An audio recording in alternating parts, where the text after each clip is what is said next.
Another Sunday session, and actually not gardening today. Did it yesterday. That's because today I'm celebrating 46 rotations of the sun, but I need to make sure that I water my seedlings and my plants. Even though it's a bit overcast and I've had a bit of rain, they still dry out pretty quickly. So that's what I'm doing there. And I got excited yesterday because I spent it out in the yard. Now that I've built the fence behind me, I've actually put some of these what I call bottomless pots. So they're basically a pot with no bottom in them. And that's mainly just to contain it. It means that I can mow up to it and whippersnip around the base and trim it. But I'm going to utilise this fence as a growing frame. So I'm going to end up putting some cucumbers and pumpkins and grow that up along that space. I also spent yesterday starting to mulch.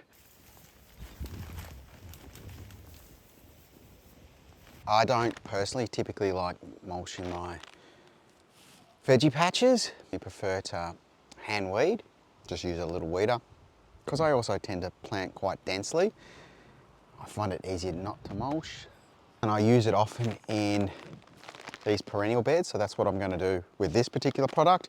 I'm going to mulch this bed here because it's a perennial bed, just to keep the weeds down. Essentially what it does is helps to suppress weeds as well as, I guess, maintain soil temperature in some cases.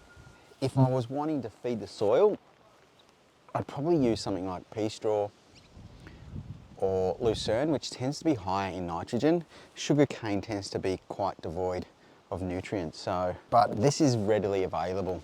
And the thing is, I would prefer if it didn't come in plastic, but this is what I've got available at the moment, but that it's certified organic. So that's what I'm about to do.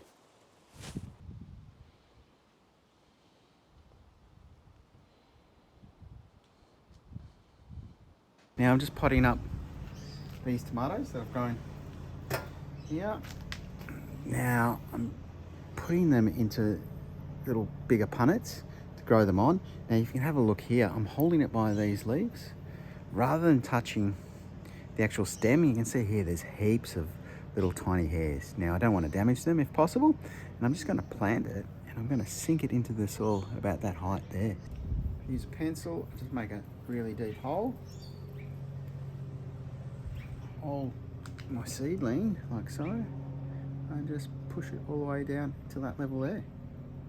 There we go, done.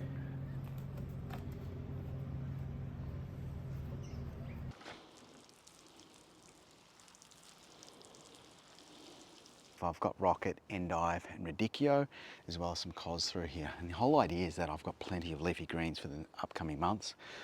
Essentially that's what I like to grow predominantly, is lots of leafy greens. So you should always be able to come out and pick something for dinner.